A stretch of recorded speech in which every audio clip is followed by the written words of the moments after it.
What's going on? Brian Fisher, and welcome to another episode of Just Tap Tasting, where we taste some beers here at the Wilkie that we've just tapped. Episode number 96, and if we're going to be tasting some stuff, I need something to drink. Thank you, senor.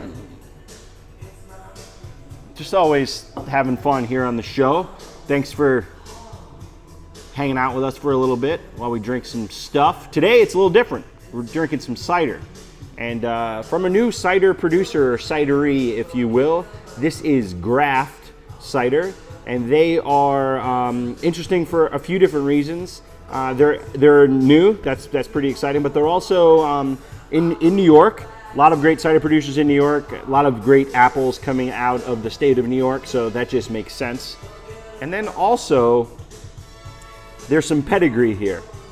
And what I mean by that is the people who are behind Graft Cider have some relational ties, if you will, to Millstone Cellars, which is a really well-known, established, maybe upper-end, high-end cider producer out of Maryland, just north of Baltimore. And they're one of their founding fermentologists, if you will, or producer of the fermented apple juices.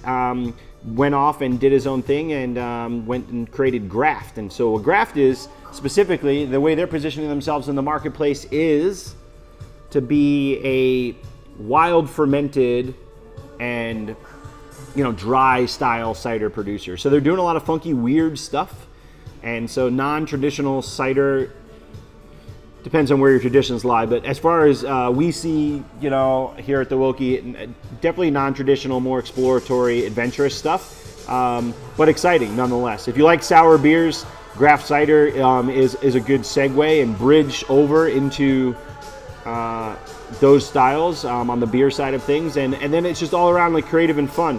And so today, the cider that we have from Graft is the Book of Nomad, Ashes of Tomorrow. And so Book of Nomad for them is a series that they started just a couple months ago in December. This is the third cider in the series, the Ashes of Tomorrow, and it is done, it's style-wise, it's a fruited sour cider. So I think specifically this series is focusing on ciders with additional fruit involved, other than apples, of course. And so this one is playing on peaches, and then it also is using maple syrup and maple wood, New York maple syrup, and then they soak the maple wood in the maple syrup. And after each of these additions and involvements during the ferment, they re-ferment.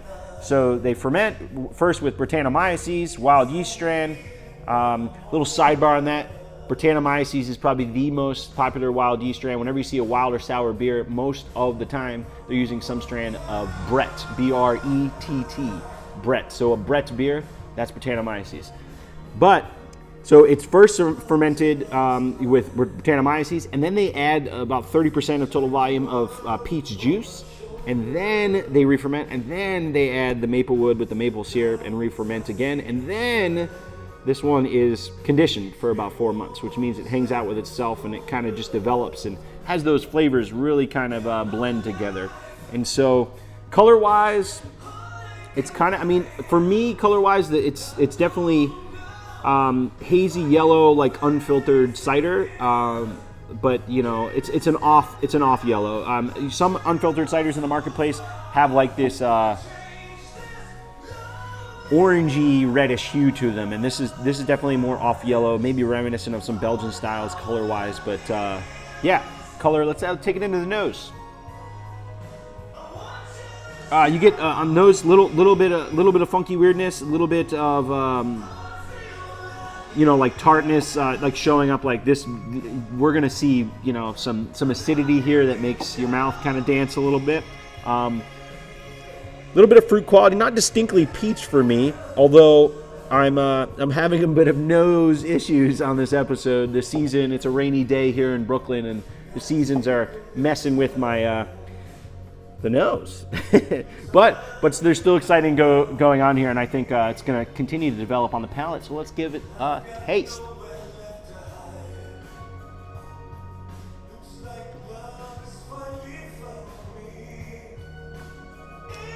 Wow. There's a little bit from that maple syrup, a little bit of like viscosity, and noticeable like difference in viscosity from a traditional like dry cider. So it's got like this coating effect. Definitely sharp acidity, fruity peach, funky weird. This is complex. There's a lot going on here.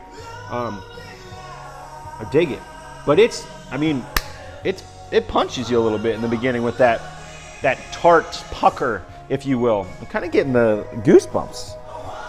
I like goosebumps though. That means something is exciting is going on in my life. Yeah, Graft Cider.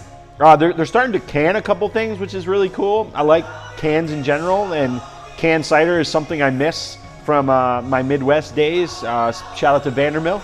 I miss the canned cider from Vandermill. But yeah, so I'm really excited about that. I'm excited to see more of what comes down the pipeline from Graft Cider.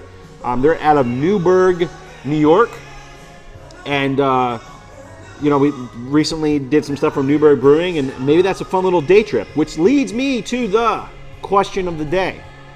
Where do you want to go, or where have you recently gone on like a day trip / staycation kind of vibe, where you went and traveled somewhere for beer or not for beer? Because we like other things too here on the show. I would really like to go to the Hudson Valley. There's a lot of great beer there, just a lot of beautiful scenery. Hudson Valley or the Finger Lakes for me. But let me know in the comments below. Thank you so much for watching. If you enjoy cider, make sure you hit the like button so that we can be on the same page as far as that goes. And if you've been digging the show, thank you so much for your support. Share it with your friends.